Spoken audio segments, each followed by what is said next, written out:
NIOS DElEd का मामला आज गुवाहाटी में माननीय हाईकोर्ट में सुना जा रहा था। माननीय गुवाहाटी हाईकोर्ट में एनआईओएस डीएलएड की एलिजिबिलिटी से संबंधित मामले की सुनवाई करते हुए माननीय हाईकोर्ट ने क्या कहा, क्या एनआईओएस डीएलएड पर कोई खतरा है, इसके रिगार्डिंग डिटेल में बात करेंगे। अंत तक जुड़े रहिएगा। नमस्कार दोस्तों, मेरा नाम है नीरज, आप देख रहे हैं कैरियर बिट यूट्यूब चैनल। अगर आप इस चैनल पर पहली बार विजिट कर रहे हैं तो इसको सब्सक्राइब करते हुए बेल आइकन को प्रेस करना ना भूलें।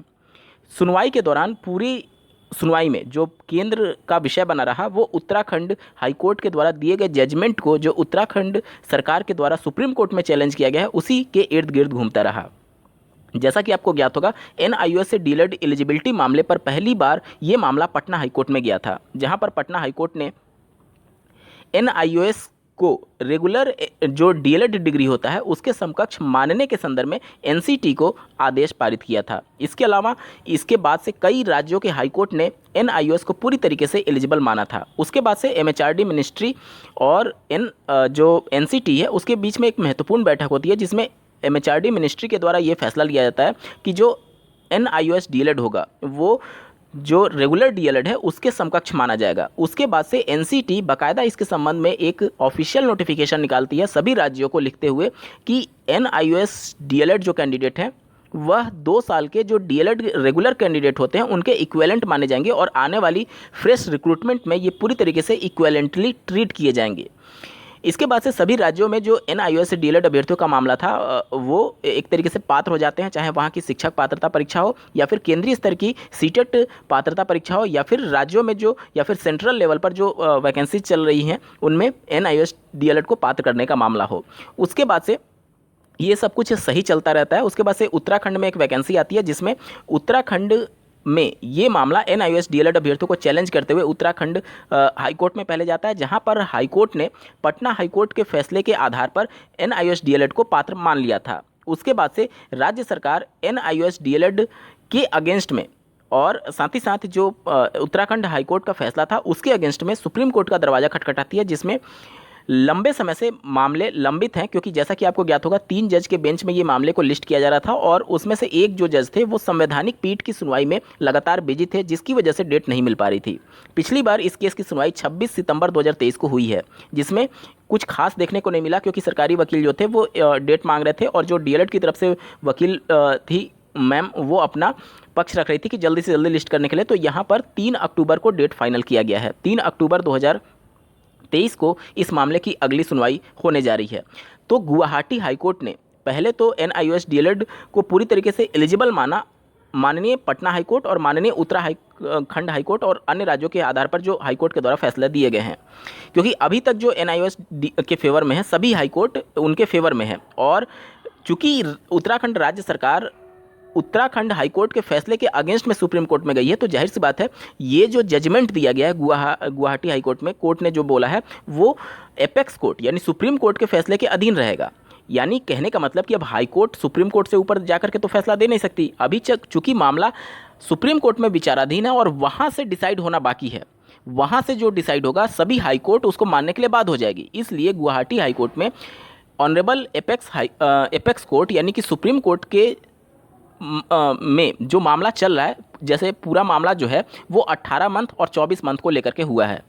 जैसा कि आपको ज्ञात होगा कि जब एनआईओएस डीएलएड का कोर्स लॉन्च किया गया था, जब केंद्र सरकार इसके संबंध में 31 मार्च 2023 डेडलाइन डिसाइड करती है कि ये अंतिम तिथि होगा। इसके बाद से आरटी एक्ट 2009 के तहत कोई भी देश में, चाहे वो प्राइवेट स्कूल में पढ़ा रहा हो या फिर सरकारी स्कूल में पढ़ा रहा हो, बिना ट्रेनिंग के कोई भी टीचर नहीं पढ़ा सकता। तो ये कोर्स जो लॉन्च किया गया था एनआईओएस, वो इन सर्विस टीचर्स के लिए था जिनके पास ना तो कोई बीएड की डिग्री थी और ना ही डीएलएड की डिग्री थी। वहाँ पर जो टाइम पीरियड था जब इस कोर्स को कंप्लीट करने के लिए वो 31 मार्च 2019 रखा गया था, और जब ये कोर्स लॉन्च हुआ उसके बीच में आप देखेंगे सिर्फ 18 महीने का गैप था। तो इन्होंने इस कोर्स को इस प्रकार से डिजाइन किया, ये सभी चीज़ें कोर्ट में, हाई कोर्ट में, पटना हाई कोर्ट में और ये सभी चीज़ों में पहले ही हो चुकी है, उसी के आधार पर मैं बता रहा हूँ। इन्होंने ये दलील दिया कि हमने कोर्स को इस प्रकार से डिजाइन किया है कि जो 24 मंथ का रेगुलर कोर्स होता है उसको हमने 18 मंथ में कंप्लीट कराया है।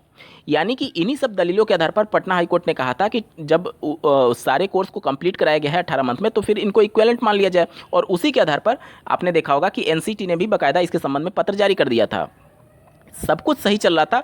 बवाल हुआ जब उत्तराखंड हाईकोर्ट ने वहाँ पर एनआईओएस के फेवर में फैसला दिया, और राज्य सरकार नहीं चाहती थी कि एनआईओएस जो 18 माह का कोर्स है, जो कि पहले से विवादित था, और जब आप एनसीटी का पत्र देखेंगे जब एनआईओएस को लिखा गया था तो उसमें भी 18 मंथ बातें मेंशन की गई हैं। तो वहाँ पर राज्य सरकार ये कह रही है कि 23 अगस्त 2010 जो कि एनसीटी के द्वारा आरटी एक्ट 2009 जब 1 अप्रैल 2010 से लागू होता है, उसके बाद से पहली बार जब एलिजिबिलिटी तय की जाती है, तो प्राथमिक में एलिजिबिलिटी में आप देखेंगे तो डीएलएड के लिए 2 वर्षीय डीएलएड कोर्स का वहाँ पर जिक्र किया गया है, चाहे जिस भी नाम से जाना जाता हो। 2 वर्ष यानी कि 24 महीने। अब वहाँ पर एनआईओएस से संबंधित जो एनसीटी का पहली बार पत्र लिखा गया था उसमें 18 मंथ मेंशन किया गया था। इसी को लेकर के राज्य सरकार जो है वो सुप्रीम कोर्ट चली गई कि चूंकि 23 अगस्त 2010 का जो गजट नोटिफिकेशन है एनसीटी का, वो 24 मंथ का जो डीएलएड है उसको पात्र मानता है, जबकि एनआईओएस 18 मंथ का है। इसको लेकर के सुप्रीम कोर्ट में पूरा बवाल चल रहा है, और गुवाहाटी हाईकोर्ट में भी आज इसी मुद्दे पर चर्चा हुआ कि ये 18 मंथ का है या फिर 24 मंथ का कोर्स है, जिस पर ऑनरेबल जस्टिस के द्वारा साफ शब्दों में ये कहा गया कि यही मामला तो सुप्रीम कोर्ट के द्वारा डिसाइड किया जा रहा है, और जब मामला वहाँ पर विचाराधीन है तो हम अपनी तरफ से कोई जजमेंट नहीं दे सकते। यानी कि जो वहाँ पर मामले चल रहे हैं वो सुप्रीम कोर्ट के फैसले के अधीन हो गए हैं, और सुप्रीम कोर्ट में 3 अक्टूबर 2023 को इस मामले को सुने जाने के लिए लिस्ट किया गया है। 3 अक्टूबर के बाद से चीज़ें और ज़्यादा स्पष्ट हो पाएंगी। हालांकि अगर केंद्र सरकार की बात करें, क्योंकि सुप्रीम कोर्ट में जो मामला चल रहा है वहाँ पर जो यूनियन गवर्नमेंट है उनके द्वारा भी अपना पक्ष रखने के लिए बोला जाएगा, एनसीटी को भी अपना पक्ष रखने के लिए बोला जाएगा। सभी राज्य के हाईकोर्ट एनआईओएस के फेवर में है, सिर्फ उत्तराखंड राज्य सरकार इसके अगेंस्ट में थी और सुप्रीम कोर्ट में चली गई थी। अब यहाँ पर जब एनसीटी से अपना पक्ष रखने के लिए बोला जाएगा तो एनसीटी इसके संबंध में अपना पक्ष रखेगी, जो कि पहले ही वो बता चुकी है कि हम इनको पूरी तरीके से पात्र मानते हैं। दूसरा यहाँ पर सबसे महत्वपूर्ण बात है कि जब इस कोर्स को डिज़ाइन किया गया था, अभी हाल ही में जो 11 अगस्त का फैसला दिया गया है उसमें और इस कोर्स में आप देखेंगे तो ज़मीन आसमान का अंतर है। क्योंकि केंद्र सरकार जब इस एनआईओएस डीएलएड की बात कर रही थी, जब आरटी एक्ट लागू हुआ उसके बाद से उसके आधार पर संसद से ये जो पूरा एनआईओएस का कोर्स था वो पहले अप्रूव होता है, संसद से अप्रूव होता है। उसके बाद से एनसीटी जो इनका रेगुलेटरी एक्ट है 1993, उसके जो उपधारा 29 है उसके पावर का प्रयोग करते हुए केंद्र सरकार इनको परमिशन देती है, और केंद्र सरकार के परमिशन या फिर सिफारिश कह लीजिए, उसके आधार पर एनसीटी एक कोर्स डिजाइन करता है और उसके लिए अपॉइंट करता है एनआईओएस संस्था को। एनआईओएस संस्था जो थी वह आप देखेंगे कि सभी राज्यों में जो एससीईआरटी थी उसके कोऑर्डिनेशन से एक ऑनलाइन कोर्स लॉन्च करती है। ऑनलाइन कोर्स क्यों? क्योंकि यहाँ पर एनआईओएस अपने स्तर पर कोई भी क्लास ऑर्गेनाइज नहीं कराती थी। आप देखेंगे कि जिस स्टेट में अभ्यर्थी इनरोल्ड है उसी स्टेट के जो डीएलएड या फिर बीएड के कॉलेज होते थे वहाँ पर सैटरडे और संडे में इनके क्लासेस चलते थे, वो एससीईआरटी की मदद से ये सभी चीज़ें होती थी। तो इन सब को कोऑर्डिनेशन को लेकर के अगर आप देखेंगे तो जो बीएड को एक तरीके से अपात्र घोषित किया है सुप्रीम कोर्ट ने, जो नियम कानून बनाने में कमियां थी वो नियम कानून बनाने में कमियां यहाँ पर नहीं है। एनआईओएस में कोई भी कमी नहीं है, सब कुछ एनसीटी एक्ट 1993 के अंतर्गत हुआ है, तो लॉ में तो कोई कमी नहीं है। प्रॉब्लम सिर्फ और सिर्फ इस बात को लेकर के सुप्रीम कोर्ट में मचा हुआ है कि ये 18 मंथ का है, और 23 अगस्त 2010 का एनसीटी का गजट नोटिफिकेशन कहता है कि डीएलएड चाहे जिस भी नाम से जाना जाता हो वो कम से कम 24 मंथ का होना चाहिए। अब यही सुप्रीम कोर्ट को डिसाइड करना है कि ये जो 18 मंथ का कोर्स है, जो कि स्टार्टिंग से एनसीटी के गजट नोटिफिकेशन में बातें मेंशन की गई हैं, और जो रेगुलर 24 मंथ का रेगुलर डीएलएड कोर्स होता है, क्या इसके इक्विवेलेंट माना जाए अथवा नहीं। हालांकि लॉ में और जो मेरिट के बेस पर ये पूरी तरीके से एलिजिबल होते हैं प्राथमिक में। अब बस यही कोर्स के ड्यूरेशन को लेकर के पूरा बवाल मचा हुआ है। एनसीटी का पक्ष और केंद्र सरकार का पक्ष बहुत महत्वपूर्ण है इस पूरे मामले में, क्योंकि केंद्र सरकार के द्वारा जो संसद से कानून पास किया गया उसके अंतर्गत ही ये कोर्स लॉन्च किया गया था।